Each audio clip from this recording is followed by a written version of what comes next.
Others jokingly questioned his shaggy Gen Z locks, with one user tweeting, "All I can say is I want to trim and comb that child's hair, but I'd need a stepladder to do it. When did he get so tall?" There's no question that James is poised to steal the spotlight when it comes to lanky celebrity sons. So just how tall is the teenage Earl of Wessex really? Figuring out someone's height from photos alone can be tricky. Camera angles, uneven ground, and poor posture can all throw off perception. September 2022, Westminster Hall. Tens of millions of people watching, and a 14-year-old boy standing so still that the cameras kept finding him. Not fidgeting, head down, shoulders square, for the full duration of the vigil, in front of an audience larger than most heads of state will ever address. Nobody required that composure of him. No protocol demanded it. The boy standing there was not styled as a prince, carried no HRH, and held a courtesy title most people in that hall could not have named. He was the Earl of Wessex, the 14th in line, the one the cameras weren't supposed to be watching. And yet, here is what almost nobody reporting on that moment mentioned. The instrument that governs his place in this institution, the 1917 letters patent, signed by King George V, had already granted him a prince's title and the HRH style the moment he was born. He was entitled to it from his first breath. His parents chose not to use it. And on December 17th, 2025, when he turned 18 and the choice became entirely his, he looked at everything that instrument placed in his hands and declined. A constitutional document older than his grandparents built that moment. Philip understood what was in it. Whether Elizabeth built it knowing this day would come, that is what this story is actually about. Most of the coverage of James's 18th birthday treated it as a footnote. A brief item, the youngest royal grandchild, quietly declining a title, choosing a normal life. Sweet, uncontroversial, moving on. What that framing misses entirely is the constitutional instrument sitting underneath the choice, and the man who spent the last decade of his life making sure the person holding that instrument would know exactly what to do with it. This is not a coming-of-age story. It is a story about a document signed in 1917, reinforced in 1947, and still intact today. And about whether the refusal it finally produced was Elizabeth's design, Philip's work, or something that required both of them to build. The 1917 letters patent, issued by King George V, automatically grants the HRH style and prince title to every grandchild of a British sovereign.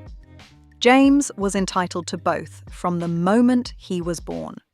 On December 17th, 2025, he turned 18.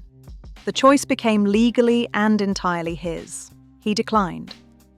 That instrument, the 1917 letters patent, still valid, still intact, the entitlement still sitting there unclaimed, contains something the palace has never fully explained and the press has never fully examined. What it protects, what it was built to do, and why Philip understood its significance better than almost anyone alive.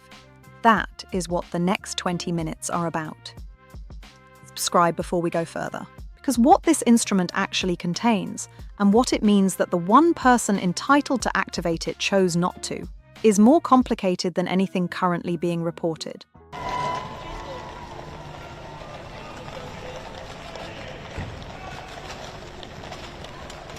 Here is the thing about James that the cameras have been slowly working out. Every public appearance he has made, the Easter services, the occasional royal engagement, the moments when the long lens finds him standing in a line of working royals, he is there as the Earl of Wessex. A courtesy title, the kind of styling that places you firmly outside the senior tier, outside the circle of protection, outside the wall of institutional weight that separates a prince from everyone else in the room. And yet the room always knows he's there. Not because of ceremony, not because a title preceded him, because of the quality of attention he brings, the stillness, the focus, the sense that he is watching the institution he is standing inside with the same patience Philip applied to everything the palace asked of him for 70 years. He was entitled to HRH from birth. His parents chose not to use it. At 18, the choice became his alone. and he made the same one. The Earl of Wessex walked into every room he entered, knowing he was also, legally and constitutionally, Prince James. He left the second version at the door every time.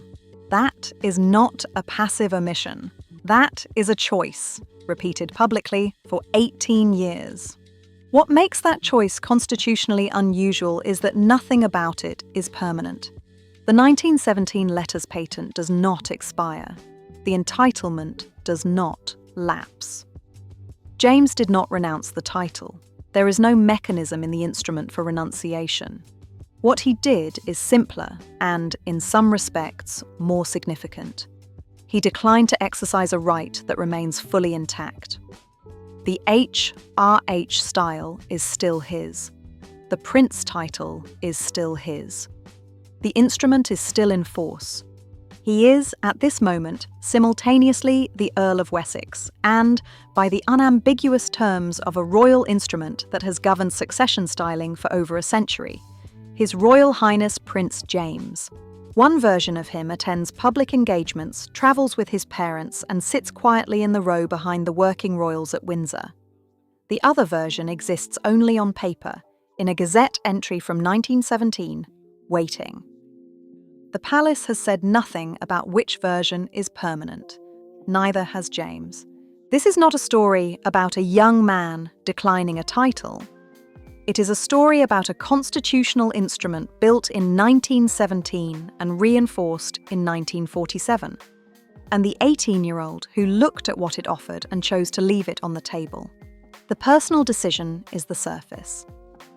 Underneath it is a question about what the monarchy is actually for, how it transmits its values across generations, and whether the institution can produce, through patience and discipline, and the deliberate suspension of privilege, something it has never once managed to manufacture through ceremony or training or public relations.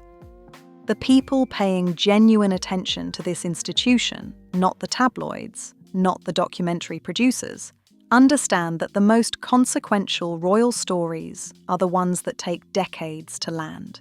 This one started in 1917. It ran through 1947.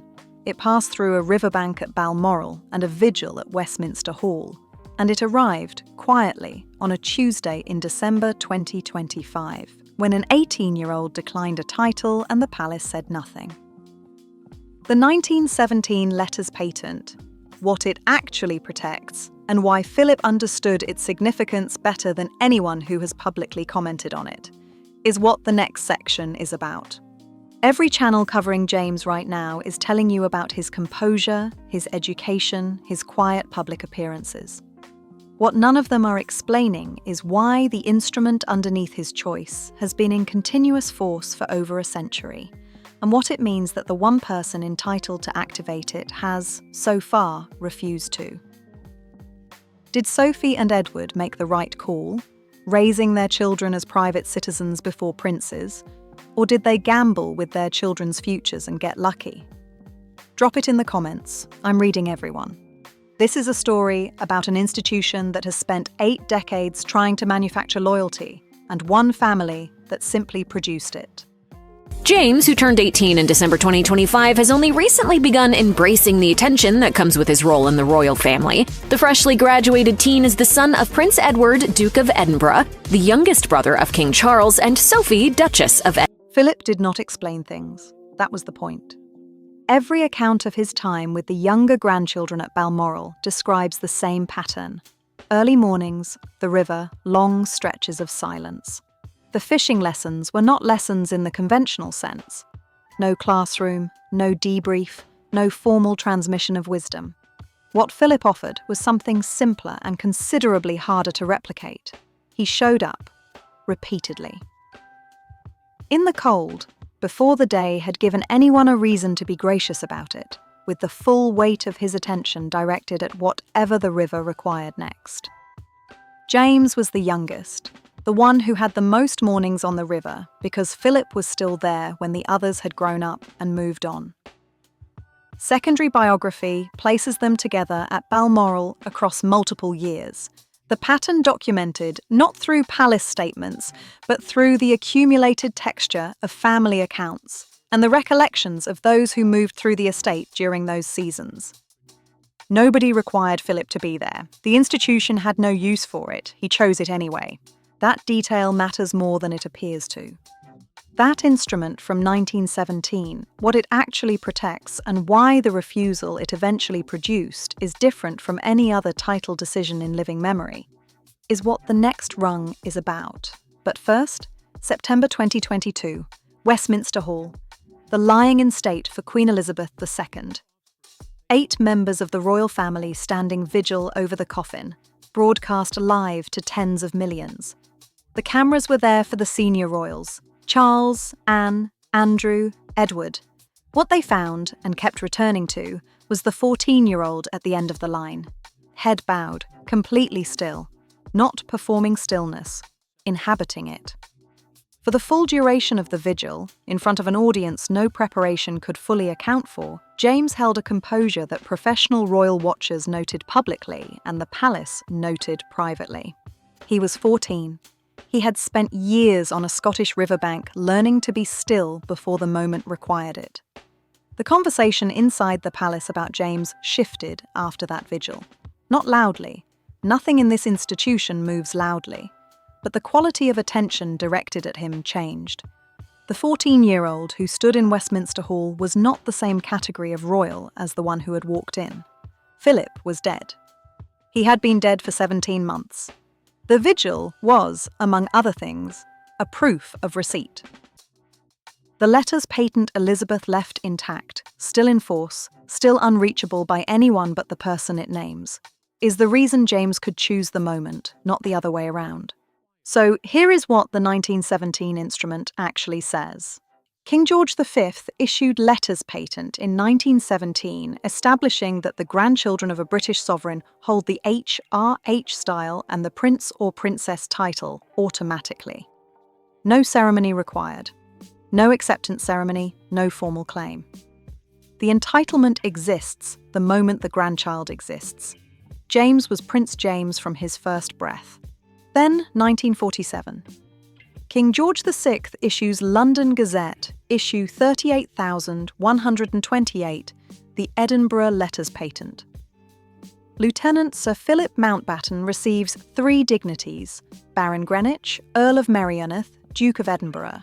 The grant passes to his heirs male. The 1947 instrument also ordains that the children of Elizabeth and Philip will be princes and princesses with the H.R.H. style. 2 instruments, 30 years apart, both pointing in the same direction. Now, the caveat, and it matters. We cannot document a single conversation in which Philip sat James down and explained what those instruments contained or what they protected. No such record exists. The palace has never confirmed a formal transmission of constitutional knowledge between them. But here is what the behavioural record shows, and it is a stronger argument than any documented conversation could be. Philip chose the river. James received the discipline. The vigil proved the landing. And on the morning of his 18th birthday, James looked at 2 centuries of constitutional architecture built specifically to hand him a title, and left it where it was. Philip did not need to explain the instrument. He built the person who would know what to do with it. Philip's philosophy of service explicitly prized inner discipline over external validation. James has not told his story to a streaming platform, has not processed his family's private pain publicly, and has not monetized anything. I've been watching this institution for years. Here's my read. The monarchy has one mechanism that actually works, and it isn't training or protocol or managed media exposure. It's proximity to someone who already chose the institution before it asked anything of them. Philip was that person. James had more mornings on that river than any of his cousins. The pattern is not coincidental. Philip chose James, of all the grandchildren, as the one who would carry his philosophy. Did he see something the rest of the family missed? Or did he simply have more time with the youngest? Drop it in the comments, because that answer changes everything about what the next rung means. When we get to what that 1947 instrument actually contains and what Philip knew about it, you will understand why the choice of student matters as much as the instrument itself. But something happened in 2023 that changed the constitutional picture permanently. In March of that year, King Charles III issued new letters patent, London Gazette issue 43,060, recreating the Edinburgh dukedom as a life peerage for Edward. Not hereditary. Life only. The 1947 instrument had created a hereditary title, passing through heirs male. The 1947 line ran through Philip to Charles and stopped when Charles became king. The title merged with the crown. Charles then had the power to recreate it however he chose. He chose a life peerage. Edward holds the dukedom until he dies. James will never be Duke of Edinburgh. That decision is documented, deliberate, and constitutionally clean. Charles did not touch the 1917 instrument. He could not. Only the sovereign who issued it, or a subsequent sovereign acting directly on its terms, can modify it. The prince title and the HRH style James was born with remain exactly where they were. What Charles did was narrower and more surgical. He closed the hereditary line on the dukedom specifically. The Edinburgh title, the one Philip built his identity around, the one that carried his philosophy of institutional service for 7 decades, ends with Edward. James keeps the entitlement Philip could not bequeath him directly. He loses the title Philip actually wanted to pass on. Which brings us to December 17th, 2025. James turns 18. The 1917 instrument activates, not because anyone does anything, but because that is what the instrument does. The HRH style and the prince title pass from entitlement to right, from something his parents held on his behalf to something only he can decide. Before I tell you what he did with it, do you think that choice was Sophie's discipline still holding, or did James understand exactly what he was doing and choose the moment himself? Comment now. Because the answer changes everything about what this refusal actually means. The palace said nothing. No court circular entry, no announcement, no statement from Edward or Sophie. Reporting from December 18th noted that James had decided not to become a prince, attributed to a family friend, framed as a preference for normal life. And then the news cycle moved on. What it left behind was a constitutional instrument, fully intact, still valid, the entitlement unclaimed, held by an 18-year-old who had stood at Westminster Hall at 14 and learned his discipline on a Scottish river from the one person in the institution who had given everything to it without once requiring it to give anything back. 2 tracks, 1 convergence point, not an activation, a refusal. And the refusal is the proof. In 2020, Sophie gave an interview to the Sunday Times magazine. Christina Lamb conducted it. The question of the children's titles came up directly.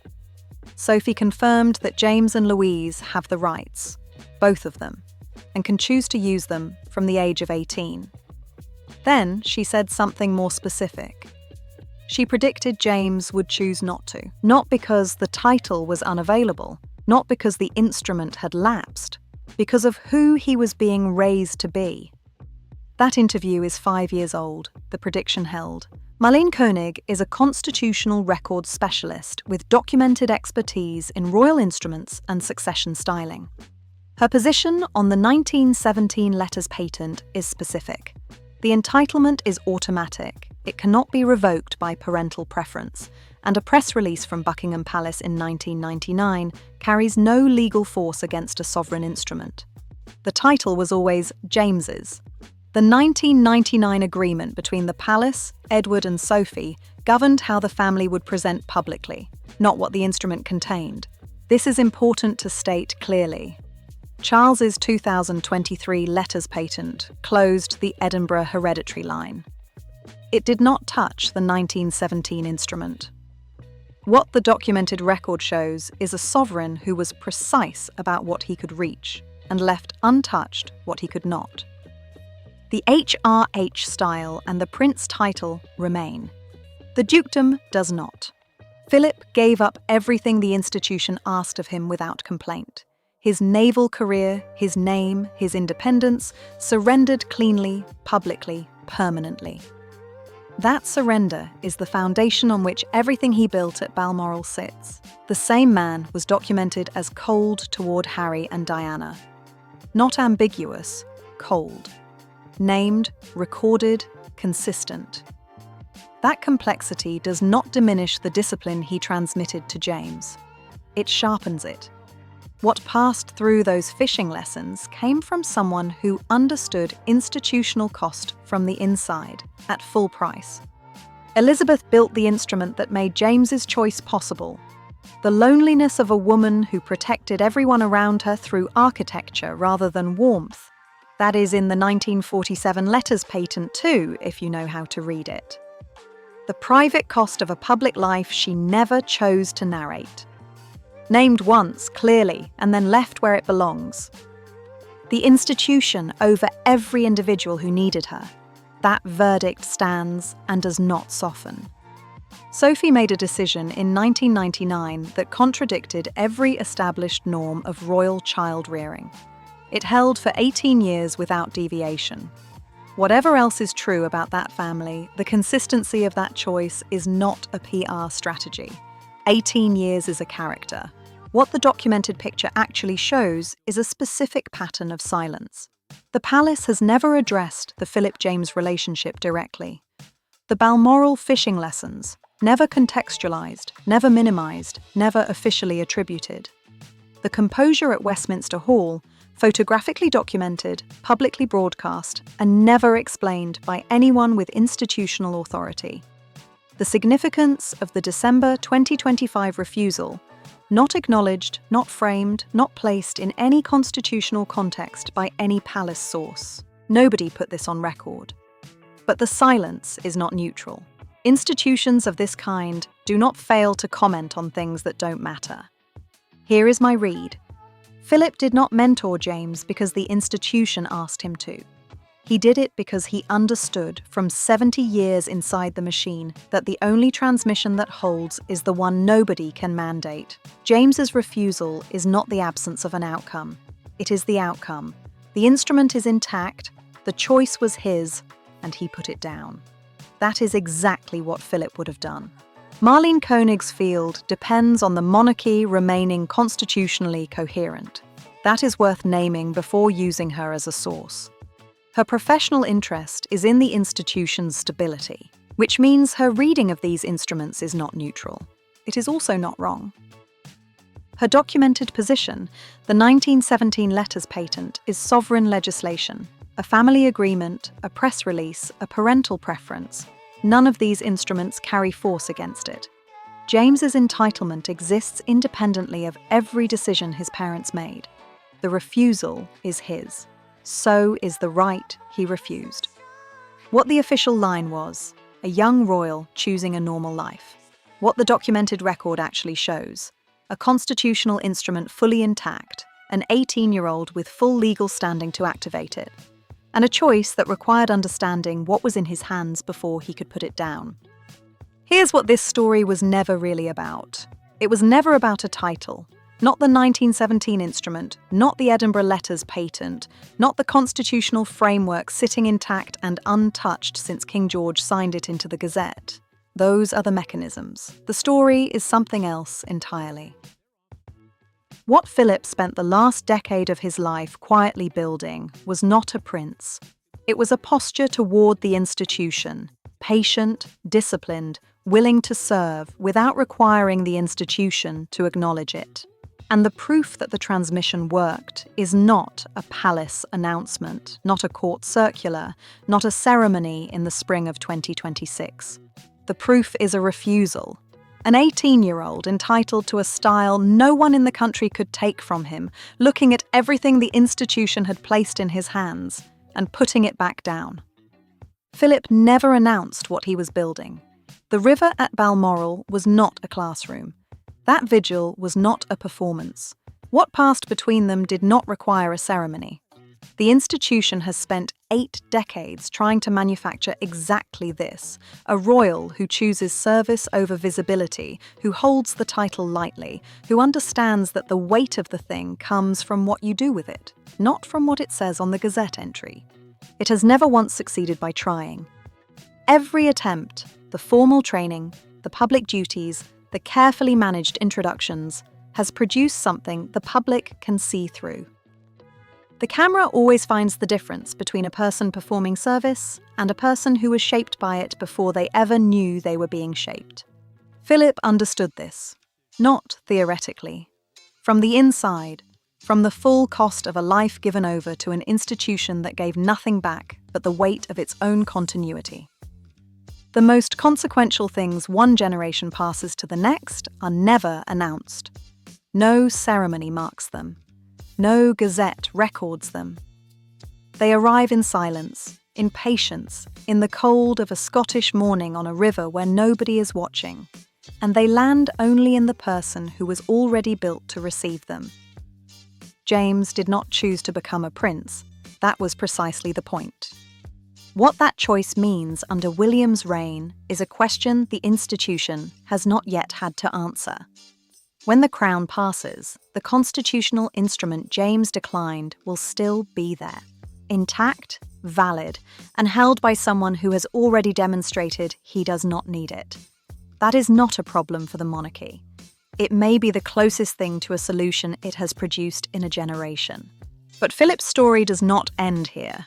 Before he ever stood on a Scottish riverbank with his youngest grandchild, before the Edinburgh Letters Patent, before the dukedom, there was a Privy Council meeting in 1952 where Philip was given everything the institution could offer a consort and denied the one thing he had actually asked for. What he thought of that decision, what it cost him, and what it built in him, that is the next video. Did Elizabeth build the Edinburgh instrument knowing a grandchild would one day be offered exactly this choice? Or did Philip do the rest entirely on his own?